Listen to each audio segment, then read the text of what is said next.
Hi students, welcome to Pandey coaching centre. जैसा कि हमने बताया था, ये केमिस्ट्री के हम एक सीरीज़ ला रहे हैं, एक ज़बरदस्त सीरीज़ ला रहे हैं और इस सीरीज़ का नेक्स्ट वीडियो आज लेके आए हैं। इस सीरीज़ का जो पहले चैप्टर सॉल्यूशन चैप्टर के जितने भी इंपॉर्टेंट क्वेश्चन थे लगभग हमने करवा दिए हैं। फिर भी अगर हमें ऐसा रह जाएगा तो लास्ट में कुछ अगर क्वेश्चन हमें दिखेंगे कि जो आने वाले हैं या आ सकते हैं, हम लास्ट में देख लेंगे। वैसे लगभग सारे इंपॉर्टेंट क्वेश्चन सॉल्यूशन के हो गए हैं। आज अगला चैप्टर के इंपॉर्टेंट क्वेश्चन स्टार्ट करेंगे। जो अगला चैप्टर है वो है इलेक्ट्रोकेमिस्ट्री यानी कि विद्युत रसायन। तो इलेक्ट्रोकेमिस्ट्री यानी कि इलेक्ट्रोकेमिस्ट्री जो चैप्टर है उसके हम अब इंपॉर्टेंट क्वेश्चन चालू करेंगे। तो अगला जो चैप्टर का नाम है वो है इलेक्ट्रोकेमिस्ट्री यानी कि विद्युत रसायन। तो इस चैप्टर के जो इंपॉर्टेंट क्वेश्चन है उसमें चलो सबसे पहले बहुत ज़्यादा समय जाया ना करते हुए डायरेक्ट चलते हैं क्वेश्चन नंबर 1 पे। तो इसका जो पहला इंपॉर्टेंट क्वेश्चन है जो बहुत बार पेपर में आया है वो आता है चालकत्व। चालकत्व क्या होता है? चालकत्व क्या होता है? देखो, चालकत्व को समझने से पहले तुम्हें समझना पड़ेगा। चालकत्व डेफिनेशन बहुत बार आई है। चालकत्व डेफिनेशन समझने से पहले तुमको समझना पड़ेगा कि इलेक्ट्रोलाइट सॉल्यूशन क्या होता है। तो पहले इलेक्ट्रोलाइट सॉल्यूशन को समझ लेते हैं। होता क्या है, मान लो कोई हमने विलायक लिया, फॉर एग्जाम्पल पानी लिया, हमने यहाँ पानी लिया, कोई भी विलायक ले सकते हैं। दूसरे बीकर में भी हमने पानी लिया, विलायक लिया, सेम कोई भी विलायक होता है या कोई भी पानी होता है तो उसमें दो तरीके की चीज़ें हम घोल सकते हैं। फॉर एग्जाम्पल हमने इस विलायक में यहाँ चीनी घोला, या मान लो शुगर घोल दिया, या मान लो ग्लूकोज घोल दिया। इस पानी में हमने यहाँ नमक घोला। तो दो तरीके की चीज़ें होती है। ग्लूकोज का सूत्र मान लो C6H12O6 है, नमक का सूत्र मान लो साधारण नमक का सूत्र जो है वो कितना NaCl। इस पानी में हमने ग्लूकोज घोला और इस पानी में क्या घोला हमने? साधारण नमक। जब इस पानी में जब चीनी घुलेगी तो चीनी डायरेक्ट घुल जाएगी, पानी के अणुओं के बीच में चली जाएगी, पर ये अपने आयंस में वियोजित नहीं होगी। मतलब C6H12O6 पूरा का पूरा मॉलिक्यूल, जो C6H12O6 होता है चीनी का पूरा मॉलिक्यूल्स, वो पानी में पूरी तरीके घुल जाएगा, पर वो ऐसा नहीं होगा कि अपने आयन में टूट जाए, C+ में टूटे, H- में टूटे, O- टूटे, ऐसा बिल्कुल भी नहीं है। ये पूरा का पूरा मॉलिक्यूल्स जल के मॉलिक्यूल्स के बीच में डिसॉल्व हो जाएगा, पर ये अपने आयनों में टूटेगा नहीं।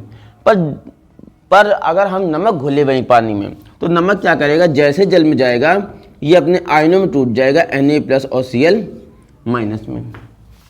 तो अगर किसी विलायक में कोई पदार्थ घोला जाए और वो पदार्थ अपने आयनों में टूट जाए, तो वो जो विलयन बनता है वो बनता है विद्युत अपघट्य विलयन बनता है। इसे बोलते हैं इलेक्ट्रोलाइट सॉल्यूशन। अगर कोई पदार्थ जल में घोला जाए वो सीधे मॉलिक्यूल डिजॉल्व हो जाए, पर वो मॉलिक्यूल अपने आयनों में टूटे ना। तो अगर कोई पदार्थ है वो जल में घोला जाता है, वो सीधे मॉलिक्यूल जल के कणों के बीच में डिजॉल्व हो जाता है, पर वो अपने आयनों में टूटता नहीं है, तो वो इलेक्ट्रोलाइट सॉल्यूशन नहीं है। पर अगर कोई पदार्थ जल में घोला जाता है या अपने विलायक में घोला जाता है और वो उस विलायक में जाते ही NaCl पूरा मॉलिक्यूल ऐसे ना डिजॉल्व हो कि NaCl या कोई पदार्थ जल में जाते ही या अपने विलायक में जाते ही अपने आयनों में टूट जाए। मतलब वो जो पदार्थ है वो जो दो चीज़ों से मिलकर बना है, एक प्लस में टूट जाए और एक किस में टूट जाए? माइनस में। किसी विलायक में जाते ही अपने आयनों में टूट जाए। तो अगर कोई ऐसा सॉल्यूशन बन रहा है, किसी सॉल्यूशन में उसके आयन्स हैं, तो हम ऐसे सॉल्यूशन को क्या बोलते हैं? इलेक्ट्रोलाइट विलयन बोलते हैं। फिर तो मेरी बात सुनो, अगर कोई पदार्थ जल में जाते ही अपने आयनों में टूट जाता है और अपने आयनों में टूटने के बाद डिजॉल्व होता है, तो हम कहेंगे वो विलयन विद्युत अपघट्य विलयन है। और अगर कोई पदार्थ जल में जाते अपने विलायक में जाते ही अपने आयनों में ना टूटे, सीधे डिजॉल्व हो जाए पर अपने आयनों में टूटे ना, तो ऐसा पदार्थ इलेक्ट्रोलाइट सॉल्यूशन नहीं कहलाता है। तुमको इलेक्ट्रोलाइट सॉल्यूशन में समझना है कि इलेक्ट्रोलाइट सॉल्यूशन क्या होता है। यदि कोई पदार्थ अपने विलायक में जाते ही अपने आयनों में टूट जाए तो हम कहेंगे ये जो सॉल्यूशन है ये क्या कहलाएगा? Electrolyte solution. मतलब इलेक्ट्रोलाइट सॉल्यूशन में क्या मौजूद रहते हैं? आयंस मौजूद रहते हैं। क्या मौजूद रहते हैं? आयन्स मौजूद रहते हैं, क्योंकि पदार्थ अपने आयनों में जाते ही टूट जाता है, और जैसे आयनों में टूटता है ये जो विलयन है क्या बन गया, विद्युत अपघट्य। यानी कि विद्युत अपघट्य जो विलयन होता है, इलेक्ट्रोलाइट सॉल्यूशन होता है, उसमें क्या मौजूद रहते हैं, आयन्स मौजूद रहते हैं। अब चलो आगे परिभाषा चलते हैं, चालकत्व की डेफिनेशन पे सीधे सीधे तुमको समझ में आ जाएगा। तो चालकत्व की डेफिनेशन क्या कहती है, चालकत्व कहता है कि किसी इलेक्ट्रोलाइट विलयन में, जाहिर सी बात है अगर इलेक्ट्रोलाइट विलयन होगा, विद्युत अपघट्य विलयन होगा, तो उसमें क्या मौजूद होंगे, आयन्स मौजूद होंगे, अभी हमने डिफाइन किया। तो चालकत्व की डेफिनेशन कहती है कि किसी विद्युत अपघट्य विलयन में आयनों के प्रवाह, जाहिर सी बात है अगर विद्युत अपघट्य विलयन है तो आयन्स है, और अगर किसी विलयन में आयन्स है तो आयन्स इधर उधर जिगजैग मोशन में गति करते ही रहते हैं, मतलब इधर उधर भागते ही रहते हैं। आयन्स कभी भी स्थिर नहीं होते, वो किसी विलयन में जिगजैग मोशन या भागते ही रहते हैं, यानी कि प्रवाह करते ही रहते हैं। तो चालकत्व की डेफिनेशन यहीं से उठाई गई कि किसी विद्युत अपघट्य विलयन में आयनों का प्रवाह, विद्युत अपघट्य विलयन मतलब आयन और आयन्स है, तो ये क्या करेंगे, प्रवाह, बस इसी को चालकत्व बोला गया। क्या बोला गया कि किसी विद्युत अपघट्य विलयन में, किसी विद्युत अपघट्य विलयन में आयनों के प्रवाह की दर को ही चालकत्व बोलते हैं। हम कहेंगे किसी विद्युत अपघट्य विलयन में आयनों के प्रवाह को ही चालकत्व बोलते हैं। हम कहेंगे किसी विद्युत अपघट्य विलयन में आयनों के प्रवाह को ही क्या बोलते हैं, चालकत्व बोलते हैं। इधर सी से रिप्रेजेंट करते हैं, यानी कि सी से प्रदर्शित करते हैं, और इसको 1/r भी बोल सकते हैं। सी इज डायरेक्टली प्रोपोर्शनल टू क्या होता है, 1/r भी होता है, इसको ये भी बोल सकते हैं। तो हम कहेंगे चालकत्व की डेफिनेशन फिर से बोलेंगे, ध्यान से रखना। चालकत्व क्या होता है, हम कहेंगे कि किसी इलेक्ट्रोलाइट विलयन में आयनों के प्रवाह को क्या कहते हैं, चालकत्व कहते हैं। चालकत्व हो गया, चालकत्व हो गया। इसके बाद अगली जो हेडिंग बहुत इंपॉर्टेंट बार पेपर में आती है, विशिष्ट चालकत्व। विशिष्ट चालकत्व क्या होता है, इसको समझो। चालकत्व से मिलता जुलता है विशिष्ट चालकत्व। विशिष्ट चालकत्व क्या होता है, इसको समझो। विशिष्ट चालकत्व, विशिष्ट चालकत्व क्या होता है उसको समझो। सेम इलेक्ट्रोलाइट कोई विलयन लेंगे, अगर इलेक्ट्रोलाइट विलयन है तो उसमें क्या होंगे, आयन्स होंगे, और आयन्स होंगे तो उसमें क्या होगा, आयनों का प्रवाह होगा। विशिष्ट चालकत्व में क्या कहता है कि अगर कोई विलयन ले, पर विलयन कितना हमको लेना है, हमको विलयन लेना है, हमको विलयन कितना लेना है, 1 सेंटीमीटर क्यूब या 1 ml विलयन लो। कितना विलयन लो, अभी तक का हम लोग चालकत्व में क्या पढ़ते थे, किसी भी विलयन में आयनों का प्रवाह होता था, पर अब हमको विलयन की क्वांटिटी लेनी है। क्वांटिटी कितनी लेनी है, 1 लीटर 2 लीटर नहीं लेनी। विलयन 1 सेंटीमीटर क्यूब हो या 1 ml हो। मान लो फॉर एग्जांपल यहीं से हमने 1 ml ये बना लिया, 1 ml विलयन, इसमें भी कहीं ना कहीं आयन्स होंगे। तो अगर हम 1 ml विलयन, 1 ml विलयन ले ले या 1 सेंटीमीटर क्यूब विलयन ले लें, 1 ml या 1 सेंटीमीटर क्यूब विलयन ले लें, कौन सा विलयन ले लें, इलेक्ट्रोलाइट विलयन ले लें, तो हम कहेंगे 1 सेंटीमीटर क्यूब या 1 ml इलेक्ट्रोलाइट विलयन में आयनों के प्रवाह को ही विशिष्ट चालकत्व कहते हैं। चालकत्व क्या बोला था कि किसी भी विलयन में आयनों के प्रवाह को, किसी भी इलेक्ट्रोलाइट विलयन में आयनों के प्रवाह को, पर इसमें इलेक्ट्रोलाइट विलयन में लेना आयनों का प्रवाह भी है, पर इलेक्ट्रोलाइट विलयन लेना कितना है, 1 सेंटीमीटर क्यूब या 1 ml, बस अंतर इतना है, केवल इसमें क्वांटिटी और लिखनी, बाकी सेम डेफिनेशन है। तो हम कहेंगे 1 सेंटीमीटर क्यूब या 1 ml विलयन में, हम क्या कहेंगे 1 सेंटीमीटर क्यूब या 1 ml विलयन में, 1 सेंटीमीटर क्यूब या 1 ml विलयन में आयन्स कितने प्रवाह कर रहे हैं, या आयन्स के प्रवाह की जो दर है, उसी को ही हमने क्या बोला, विशिष्ट चालकत्व बोला। तो फिर से हम कह रहे हैं, लास्ट बार डेफिनेशन बोले, 1 ml या 1 सेंटीमीटर क्यूब इलेक्ट्रोलाइट विलयन में आयनों के प्रवाह को ही विशिष्ट चालकत्व कहते हैं।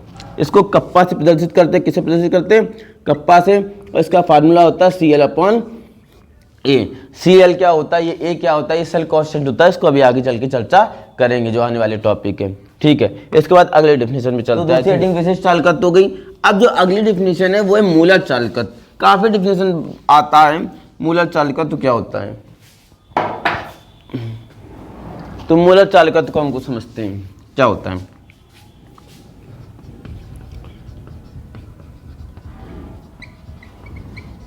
तो हम कहेंगे मूलक चालकत्व क्या होता है, वही इलेक्ट्रोलाइट विलयन लेंगे, सबसे पहले ले लिया इलेक्ट्रोलाइट विलयन। इलेक्ट्रोलाइट विलयन है तो उसमें क्या होंगे, आयन्स होंगे।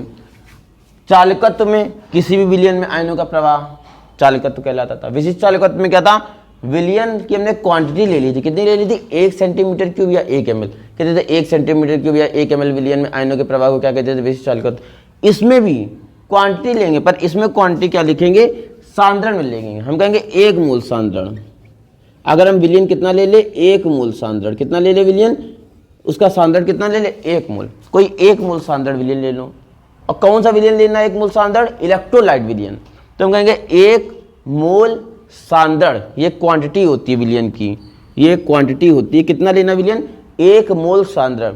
हम कहेंगे 1 मोल सांद्रण इलेक्ट्रोलाइट विलियन में आयनों का जितना प्रवाह हो रहा होगा उसी को क्या कहते हैं, मूलर चालकत्व कहते हैं। ध्यान रखना, हम क्या कहेंगे, 1 मोल सांद्रण इलेक्ट्रोलाइट विलियन में आयनों के प्रवाह को ही हम लोग क्या कहते हैं, मूलर चालकत्व कहते हैं। कितना विलियन लेना है, कितना इलेक्ट्रोलाइट विलियन लेना है, 1 मोल सांद्रण लेना है। कितना लेना है, 1 मोल सांद्रण लेना है। तो हम कहेंगे 1 मोल सांद्रण इलेक्ट्रोलाइट विलियन में आयनों के प्रवाह को ही क्या कहते हैं, मूलर चालकत्व कहते हैं। 1 मोल सांद्रण इलेक्ट्रोलाइट विलियन में आयनों के प्रवाह को ही क्या कहते हैं, इलेक्ट्रोलाइट विलियन कहते हैं। तो जरा चालकत्व, विशिष्ट चालकत्व, मूलर चालकत्व, तीनों डेफिनेशन बहुत बार पेपर में आती है। अंतर सिर्फ इतना है, उसमें इलेक्ट्रोलाइट विलियन में आयनों का प्रवाह चालकत्व में, विशिष्ट चालकत्व में क्या होता है, 1 सेंटीमीटर क्यूब या 1 ml विलियन में आयनों के प्रवाह को क्या कहते हैं, विशिष्ट चालकत्व। मूलर चालकत्व में क्या होता है, 1 मोल सांद्रण इलेक्ट्रोलाइट विलियन में आयनों के प्रवाह क्या कहते हैं, मूलर चालकत्व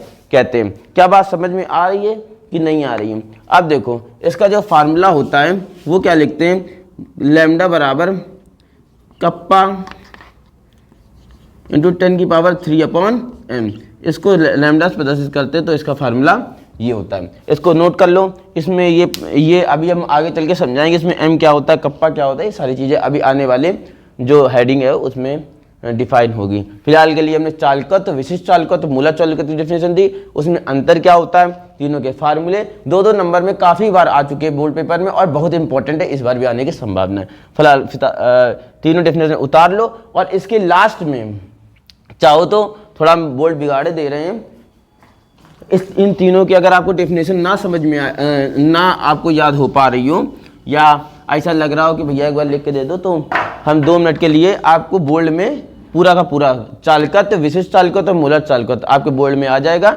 उतार लेना। चलो उतार लो।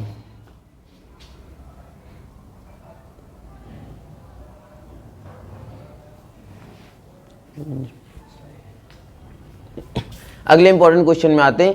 अगला इंपॉर्टेंट क्वेश्चन आता है विद्युत अपघट्य क्या होता है तथा ये कितने प्रकार का होता है। तो हमको समझते हैं विद्युत अपघट्य पदार्थ क्या होता है, विद्युत अपघट्य क्या होता है तथा ये कितने प्रकार का होता है। तो समझते हैं विद्युत अपघट्य। अभी हमने इससे पहले टॉपिक में समझाया था, मान लो हम जल ले लें, हम कोई ऐसा विलायक ले लें, हम जल ले लें या कोई विलायक ले लें फॉर एग्जाम्पल, और हम क्या करें, इस जल में या विलायक में कोई पदार्थ घोलें। क्या घोलें, कोई पदार्थ घोलें। फॉर एग्जाम्पल हमने कौन सा पदार्थ घोला, हमने पहले मान लो चीनी घोला, या हमने मान लो ग्लूकोज घोला C6H12O6। हमने क्या घोला, हमने ग्लूकोज घोला। तो ग्लूकोज जब इसमें घुलेगा इसमें, तो क्या करेगा, ग्लूकोज क्या करेगा, सीधे सीधे ग्लूकोज है, मान लो ये अणु है C6H12O6, तो ये ग्लूकोज क्या जाएगा, ये अपने ऐसा नहीं होगा कि ये C अलग टूटे, H प्लस में टूटे, O माइनस टूटे और फिर जा घुले, ऐसा नहीं होगा। ये सीधे सीधे, ये मान लो जल के अणु हैं, ये सीधे सीधे इसके दोनों अणुओं के बीच में आ जाएगा C6H12O6, ये इस दोनों अणुओं के बीच में आ जाएगा C6H12O6, और हम मान लेंगे कि ये घुल गया है। ये क्या है, घुल गया, और जाहिर सी बात है घुल जाएगा। पर कुछ पदार्थ ऐसे होते हैं, जैसे फॉर एग्जाम्पल हम जल ले लें या विलायक ले ले कोई, अब यही हम इसमें नमक घोले, क्या घोले, नमक घोले NaCl। तो अब ये नमक कैसे घुलेगा, नमक क्या करेगा, सबसे पहले जाएगा और टूटेगा Na+ में और Cl- में, और फिर ये इसके बाद इसमें डिजॉल्व होगा। तो कुछ पदार्थ होते हैं जो विलायक में जाने के बाद अपने आयनों में टूट जाते हैं। देखो ये टूट गया Na+ में और Cl- में। कुछ होते हैं जो डायरेक्ट घुल जाते हैं, अपने आयनों में टूटते नहीं है, एज अ मॉलिक्यूल डिजॉल्व हो जाते हैं, वो पूरा का पूरा मॉलिक्यूल डिजॉल्व हो जाता है। तो ये जो पदार्थ हैं जो कि अपने आयनों में नहीं टूटे, ये एक विद्युत अपघट्य पदार्थ नहीं है।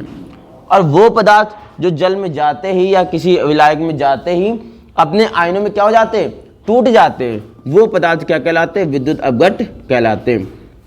तो हम कहेंगे विद्युत अपघट्य क्या होते हैं, हम कहेंगे वे पदार्थ जो जल में आयनित हो जाते हैं। जाहिर सी बात है, ये आयनों में टूट गए तो क्या हो गए, आयनित हो गए। तो हम कहेंगे वे पदार्थ जो जल में आयनित हो जाते हैं विद्युत अपघट्य कहलाते हैं। हम कहेंगे वे पदार्थ जो जल में आयनित हो जाते हैं, वे पदार्थ जो जल में क्या हो जाते हैं, आयनित हो जाते हैं, विद्युत अपघट्य कहलाते हैं। बात समझ में आ रही है कि नहीं आ रही है? चलो अब हम अगर बात करें विद्युत अपघट्य की तो हम कहेंगे विद्युत अपघट्य जो पदार्थ होते हैं वो दो प्रकार के होते हैं। अगर हम बात करें विद्युत अपघट्य की तो हम कहेंगे जो विद्युत अपघट्य होते हैं वो पदार्थ, जो विद्युत अपघट्य पदार्थ होते हैं वो दो प्रकार के होते हैं। एक प्रबल विद्युत अपघट्य, एक क्या होता है प्रबल विद्युत अपघट्य, और दूसरा क्या होता है दुर्बल विद्युत अपघट्य। दूसरे पदार्थ का नाम क्या होता है दुर्बल विद्युत अपघट्य। एक होता है प्रबल विद्युत अपघट्य और दूसरे पदार्थ का नाम क्या होता है, बताओ जरा भाई, दुर्बल विद्युत अपघट्य होता है। अब देखो इसके बाद करते हैं, देखो प्रबल विद्युत अपघट्य पदार्थ क्या होता है इस चीज को समझते हैं। वे पदार्थ दो देखो विद्युत अपघट्य तो ये भी जल में आयनित होगा, ये भी आयनित होगा। अब उसमें भी कंडीशंस होती हैं। मान लो हमने क्या करा, यहाँ पर हमने पदार्थ घोला NaCl जल में या विलायक में, या हमने पदार्थ घोला CH3COH, ये भी जल में जाएगा तो आयनित हो जाएगा, अपने आयनों में टूट जाएगा, और ये भी जल में जाएगा तो अपने आयनों में टूट जाएगा, ये भी अपने आयनों में टूट जाएगा।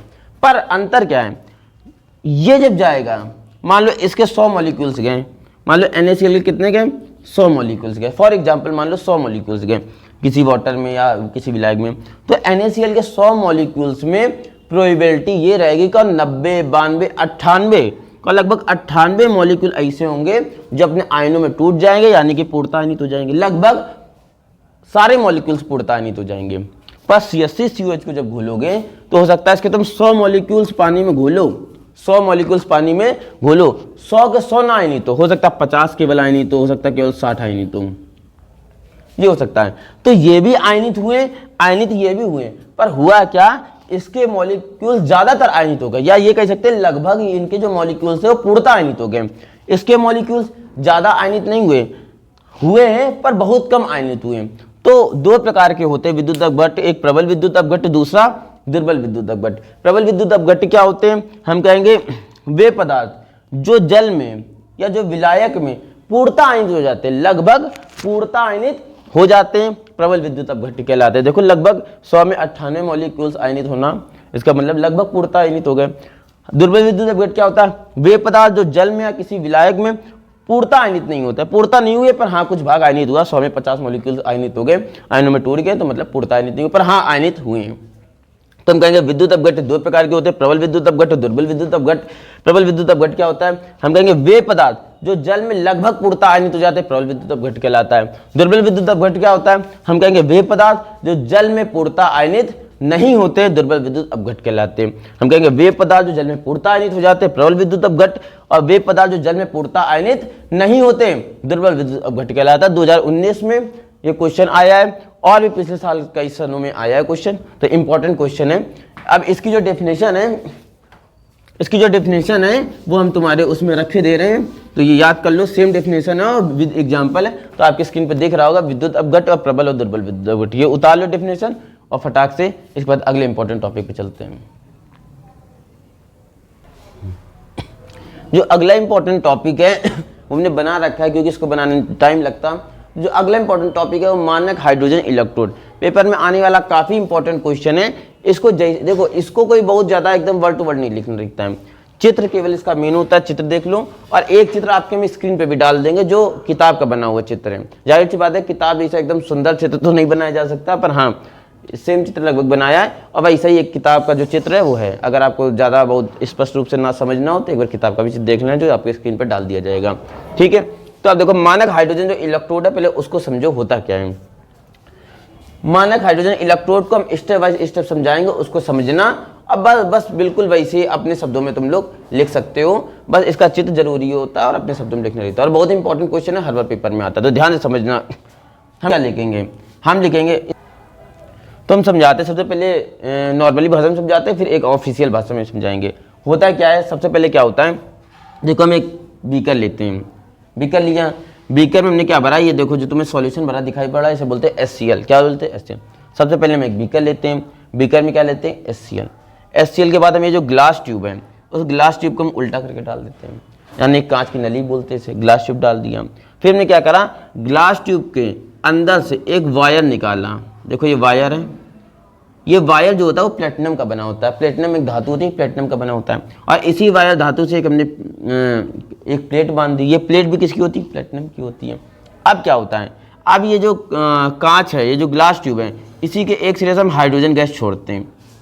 तो क्या होता है, ये हाइड्रोजन गैस जाता है जाता जाता जाता जाता है। ये प्लेटिनम धातु कहाँ डूबी हुई है? HCl विलयन में। कहाँ डूबी हुई है? HCl विलयन में। ये हाइड्रोजन गैस यहाँ से जाएगा जाएगा जाएगा जाएगा और यहाँ पर जाएगा। जैसे हाइड्रोजन गैस प्लेटिनम धातु के पास जाता है, जैसे प्लेटिनम धातु के पास ये हाइड्रोजन गैस जाता है, तो प्लेटिनम धातु क्या करती है? H2 को, ये जो प्लेटिनम धातु जो होती है वो क्या करती है, मान लो प्लेटिनम धातु है, हाइड्रोजन आया, हाइड्रोजन का मॉलिक्यूल आया, तो प्लेटिनम धातु अगर हाइड्रोजन से टकराया तो प्लेटिनम धातु क्या करती है? H2 को तब्दील करती है उसके आयन्स में। मतलब क्या होता है, प्लेटिनम धातु के पास हाइड्रोजन गैस आया और प्लेटिनम धातु भीगी किस में, मतलब अगल बगल इसके आसपास क्या रहता है? HCl विलयन होता है। तो प्लेटिनम धातु H2 को HCl की उपस्थिति में किस में तब्दील कर देती है? H+ आयन्स में। किस में तब्दील कर देती है? H+ आयन्स में। फिर से देखो, H2 यहाँ से आया, प्लेटिनम धातु से टकराया और प्लेटिनम धातु ने क्या करा, H2 को H आयन्स में तब्दील कर दिया। पर प्लेटिनम धातु H2 को H आयन्स में तब तब्दील कर पाएगी जब प्लेटिनम धातु किस में डूबी हुई होगी? HCl विलयन में। तो प्लेटिनम धातु ने HCl की उपस्थिति में H2 को किस में तब्दील कर दिया? H+ आयन्स में। किस में तब्दील किया? आ तो रहा H2 जैसे यहाँ आया, किस में तब्दील हो गया? H+ आयन्स में। तो इस विलयन में बहुत सारे क्या हो गए? H+ आयन्स हो गए। अब क्या होता है, प्लेटिनम धातु H2 गैस आ रही है, प्लेटिनम धातु से टकरा रही है, प्लेटिनम धातु H2 को H+ आयन्स में तब्दील कर रही है। क्यों? क्योंकि HCl विलयन में डूबी हुई है और प्लेटिनम धातु की खासियत होती है अगर वो HCl विलयन में डूबी है तो H2 को H+ आयन्स में तब्दील कर देती है। तो H+ आयन तब्दील कर रही है। पर क्या होता है, जब बहुत ज़्यादा मात्रा में गैस आने लगती है, बहुत ज़्यादा मात्रा में गैस आ रही है, तो जाहिर सी बात है हर एक H2 को तो H+ आयन में तब्दील नहीं कर पाएगी। कुछ H2 गैस छूट भी जाती है, कुछ H2 गैस छूट भी जाती है। लगभग बहुत सारे मॉलिक्यूल्स को तो H+ आयन में तब्दील कर देती है। पर क्या होता है, ज़्यादा मात्रा में जब आ रही है तो जाहिर सी बात है थोड़ा बहुत H2 छूट जाएगा। जो H2 गैस छूट जाती है वो बुलबुले के रूप में यहाँ पर आ जाती है। यही है मानक हाइड्रोजन इलेक्ट्रोड। सबसे बीकर लिया, HCl अम्ल लिया, ग्लास ट्यूब डाली, प्लेटिनम की रॉड डाली, प्लेटिनम की धातु प्लेट डाली, प्लेटिनम की प्लेट, फिर यहाँ से हाइड्रोजन गैस छोड़ी, हाइड्रोजन प्लेटिनम की प्लेट से टकराया और H+ आयन में तब्दील हो गया। जो हाइड्रोजन गैस नहीं तब्दील हो पाया वो बुलबुले ग्रुप में यहाँ आ गया। बात समझ में आ रही है कि नहीं आ रही है? एक बार इसी की ऑफिशियल भाषा देख लो जो लिखनी है पेपर में और क्या लिखनी है। हम कैसे लिखेंगे इसको समझो, लिखने के तरीकों को। हम लिखेंगे सर्वप्रथम हम एक बीकर लेते हैं, सर्वप्रथम एक बीकर लेते हैं, बीकर में HCl विलयन लेते हैं। तत्पश्चात हम ग्लास ट्यूब को चित्रानुसार व्यवस्थित करते हैं। सर्वप्रथम एक बीकर लेते हैं, उसमें HCl विलयन लेते हैं तथा तत्पश्चात ग्लास ट्यूब को चित्रानुसार व्यवस्थित कर देते हैं। चित्रानुसार व्यवस्थित कर दिया।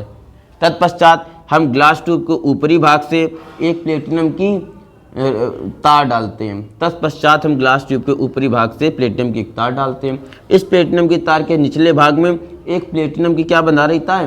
प्लेट बंधी रहती है। ये प्लेटिनम की प्लेट HCl विलयन में पूरी तरीके डूबी रहती है। फिर तो देखो हम क्या लिखेंगे, एक बार फिर से रिपीट कर रहे हैं। हम कहेंगे सर्वप्रथम एक बीकर लेते हैं, बीकर में HCl का विलयन लेते हैं तथा ग्लास ट्यूब को चित्रानुसार व्यवस्थित करते हैं। ग्लास ट्यूब के ऊपरी भाग से प्लेटिनम की एक तार डालते हैं। प्लेटिनम की तार से एक प्लेटिनम का क्या प्लेट बना रहता है, निचले भाग में प्लेटिनम का प्लेट किस में डूबा रहता है? HCl विलयन में डूबा रहता है। तत्पश्चात ग्लास ट्यूब के ऊपरी भाग से हाइड्रोजन गैस का हम प्रवाह करते हैं। ये हाइड्रोजन गैस प्लेटिनम की प्लेट पर HCl विलयन की उपस्थिति में H+ आयन्स में तब्दील हो जाता है। हाइड्रोजन गैस क्या करता है, प्लेटिनम की प्लेट पर हाइड्रोजन क्लोराइड की उपस्थिति में किसमें चेंज हो जाता है? H+ आयन्स में तब्दील हो जाता है। जो हाइड्रोजन गैस H+ आयन्स में तब्दील नहीं हो जाता वो बुलबुले के रूप में विलयन में ऊपरी भाग में दिखाई पड़ने लगता है। क्या इतनी बात नहीं समझ में आई? जैसा था बस वैसा ही लिखना है, जैसे हमने कहा उसको एक बार समझ के अच्छे से अपने शब्दों में लिख लेना है। ये देखो, standard hydrogen electrode as a made for half cell. ये जो होता है हाफ सेल की तरीके निर्माण करता है और ये इस रिएक्शन का मतलब क्या है? H2 gives to 2H+ E-। Hydrogen gas किस में तब्दील हो रहा है, H+ आयंस में। कैसे तब्दील होता है, H+ आयंस में। और हाइड्रोजन यहाँ से गैस H+ आयंस में जरूर तब्दील हो रहा है, पर कैसे तब्दील हो रहा होगा, यहाँ पर वो हाइड्रोजन गैस इलेक्ट्रॉन त्याग रहा होगा। तो देखो ये 2 इलेक्ट्रॉन त्याग रहा है, तो इस रिएक्शन के रूप में भी हमने दर्शा दिया है कि जो हाइड्रोजन है तो किस में तब्दील हो रहा है, H+ में। और कैसे तब्दील हो रहा है, तभी हमने बताया हाइड्रोजन H+ में तब तब्दील होगा जब इलेक्ट्रॉन को त्यागेगा। तो हमने यहाँ पे इंग्लिश में लिख दिया है, थोड़ा बहुत इंग्लिश बोल्ड पेपर में लिखनी चाहिए। Standard hydrogen electrode as a made for half cell. और ये रिएक्शन, क्या इतनी बात नहीं समझ में आई। अब इसका जो तुमको चित्र है वो तो तुम्हारी स्क्रीन पर लगातार दिखाई पड़ रहा होगा। अभी हम इसको बिगाड़े दे रहे हैं, और इसका जो तुमको पूरा का पूरा जो थ्योरी वाला क्वेश्चन है वो भी तुम्हारे उसमें दिखाई पड़ेगा। तो हम इसको फिलहाल के लिए बिगाड़े दे रहे हैं। आई थिंक तुम लोगों को समझ में आ ही गया होगा। अब इसका जो पूरा का पूरा है तुम लोगों को स्टैंडर्ड हाइड्रोजन इलेक्ट्रोड, देखो इधर साइड चित्र होगा और इधर साइड थ्योरी होगी, पूरा उतार लेना। 2 मिनट के लिए पॉज कर देना वीडियो, उतार लेना फटाक से। चलो देखो आ गया होगा।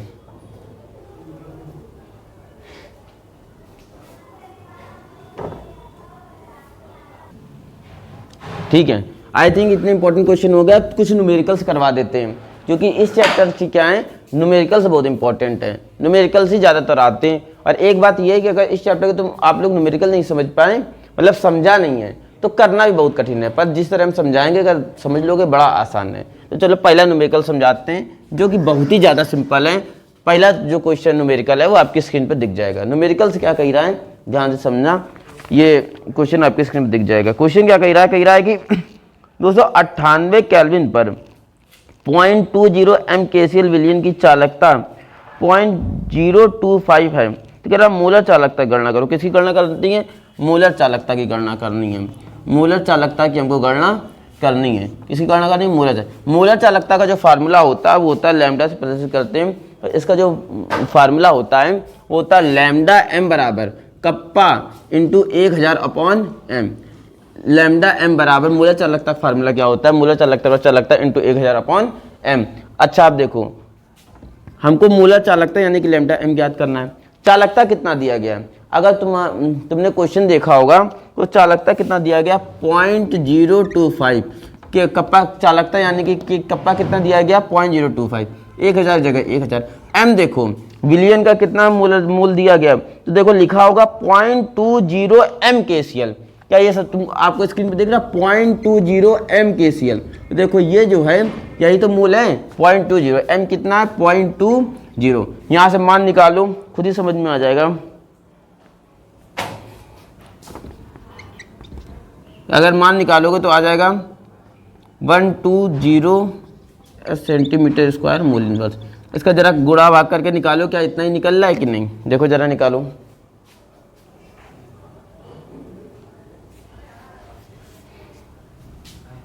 देखो डायरेक्ट निकाल लेते क्या निकल रहा है। देखो पॉइंट से 0.2 काटा तो 1 2 0, 3 काटा तो 1 2 3 0, 3 0 से 3 0 कट गए। अब देखो 20 पंचे 100 और 55 25, 125 आएगा। कितना आ जाएगा, 125 ये यूनिट है। क्या बात नहीं समझ में आ रही है। तो ये हुआ मोलर चालकता। उतार लो फटाक से। इसके बाद अगला क्वेश्चन कराते हैं। अगला क्वेश्चन जो देखोगे वो अगला क्वेश्चन क्या है, तो आपकी स्क्रीन पर दिख रहा होगा। अगला क्वेश्चन कह रहा है कि ईएमएफ ज्ञात करना है, ईएमएफ ज्ञात करना है। अब ईएमएफ ज्ञात करने के लिए आपको एक फार्मूला पता होना चाहिए। ईएमएफ बराबर क्या होता है, E naught cathode, E naught cathode reduction potential cathode का होना चाहिए, minus E naught anode reduction potential. ध्यान रखना क्या क्वेश्चन कह रहा है, कह रहा है ईएमएफ ज्ञात करो। अगर हमको ईएमएफ ज्ञात करना है, अगर हमको क्या ज्ञात करना है, ईएमएफ ज्ञात करना है, कह रहा निम्नलिखित सेल के ईएमएफ की गणना करो। और क्या दे रखा है हमें ये दे रखा है ई नॉट। अगर ईएमएफ ज्ञात करना हो किसी भी सेल का, अगर हमको किसी भी सेल का ईएमएफ ज्ञात करना तो फार्मूला होता है ईएमएफ बराबर E naught cathode reduction potential minus E naught anode reduction potential. Formula याद कर लो, इसके बाद फटाक से हम एक न्यूमेरिकल कराते समझाते ई नॉट कैथोड रिडक्शन पोटेंशियल क्या होता है, E naught anode reduction potential क्या होता है। चलो आई थिंक याद कर लिया होगा। अब देखो सवाल को समझो। सवाल कितना देगा, सवाल सिर्फ इतना देगा, क्या कहेगा, कहेगा Cu से Cu+2 और क्या कहेगा,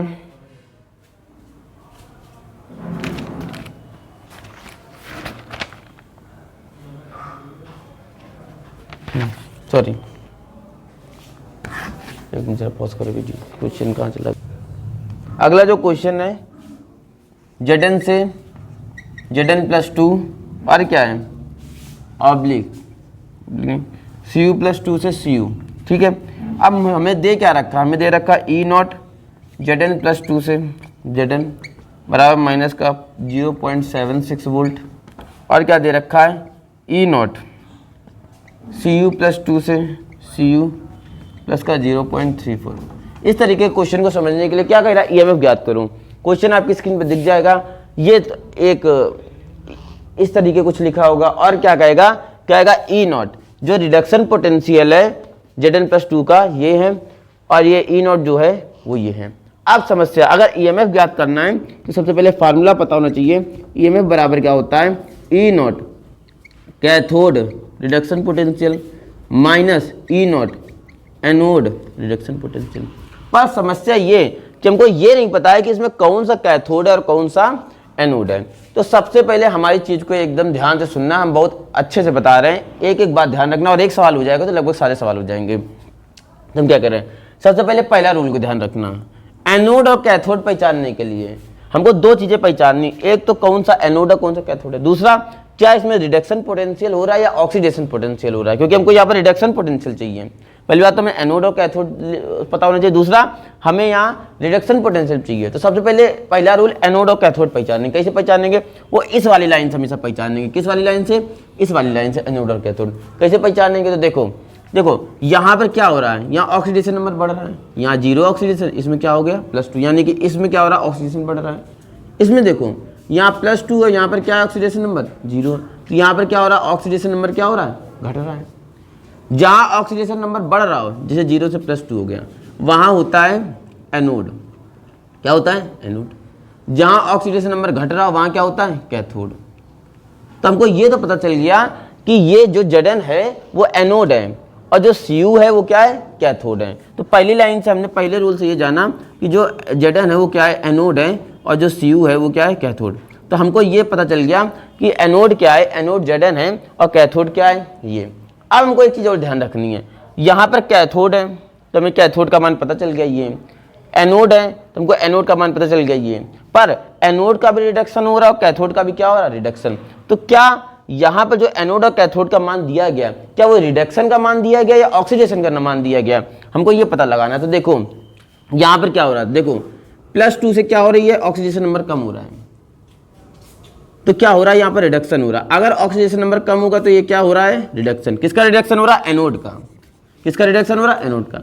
यहाँ पर भी देखो +2 से क्या हो रहा है ऑक्सीडेशन नंबर घट रहा है, तो यहाँ पर भी क्या हो रहा है रिडक्शन हो रहा है। किसका हो रहा है कैथोड का रिडक्शन, यानी कि एनोड का रिडक्शन दे रखा है और ये किसका दे रखा है कैथोड का रिडक्शन। फिर तो ध्यान देना कंफ्यूज ना होना, सबसे पहले रूल से इस वाली लाइन से हम देखेंगे कौन एनोड है कौन कैथोड है। ऑक्सीडेशन नंबर बढ़ रहा है तो वो एनोड, जिसका ऑक्सीडेशन नंबर घट रहा है वो कैथोड। तो हमने सामने लिख दिया ये एनोड है ये क्या कैथोड है। अब हमको ये देखना ये एनोड है ये कैथोड है, क्या दोनों का ये जो मान दे रखा है क्या रिडक्शन पोटेंशियल का ही दे रखा है या ऑक्सीडेशन का दे रखा है। तो देखो हम कहेंगे एनोड है ये कैथोड है। एनोड का कैसे पता करेंगे कि इसका रिडक्शन हो, ये रिडक्शन वाली रिएक्शन दे रखी कि ऑक्सीडेशन वाली, जो रिएक्शन दे रखी होगी उसी का मान दे रखा होगा। तो हमने देखा यहाँ पे देखो ऑक्सीडेशन नंबर घट रहा है, यानी कि रिडक्शन वाला रिडक्शन हो रहा है, यानी कि रिडक्शन पोटेंशियल का ही मान दे रखा है किसका एनोड का। ये कैथोड हमने देख लिया था वहां से, तो कैथोड है। अब ये देखो ये क्या हो रहा है कैथोड में, तो हम कहेंगे ऑक्सीडेशन नंबर घट रहा है यानी कि रिडक्शन हो रहा है, रिडक्शन का मान दे रखा है, यानी कि एनोड के रिडक्शन का मान दे रखा है, ये कैथोड के रिडक्शन का मान ये दे रखा है। अब बस EMF ज्ञात करने के लिए हमको रखना है A0 cathode reduction potential. Cathode के रिडक्शन पोटेंशियल का मान कितना है 0.34 माइनस एनोड E0 एनोड के रिडक्शन पोटेंशियल का मान कितना है माइनस का 0.76। अब 0.34 माइनस माइनस प्लस हो जाएगा पॉइंट का 76, 6 4 10 7 3। अगर इन दोनों को जोड़ोगे तो लगभग आ जाएगा 1.1 वोल्ट। कितना आ जाएगा 1.1 वोल्ट। तो अगर EMF तुमको ज्ञात करना हो, अगर तुमको EMF पता करना हो तो इसका EMF क्या आ जाएगा 1.1 वोल्ट। इसको जोड़ के समझ में आया आई थिंक ये वाला सवाल, ठीक है। आज का जो दूसरा अगली सीरीज का जो वीडियो है हो सकता है थोड़ा 2-4-5 मिनट लंबा हो गया, अब इसे 20-25 मिनट का रखते हैं, आधा घंटे का हो गया, पर आज के लिए इंपॉर्टेंट क्वेश्चन थे इलेक्ट्रोकेमिस्ट्री चैप्टर के जो इंपॉर्टेंट क्वेश्चन वो इसका एक अगला पार्ट और लेके आएंगे। तब तक के लिए इंपॉर्टेंट क्वेश्चन यही है, आपको यही करना है, ठीक है। तब तक के लिए थैंक यू वेरी मच, अगले वीडियो में मिलते हैं।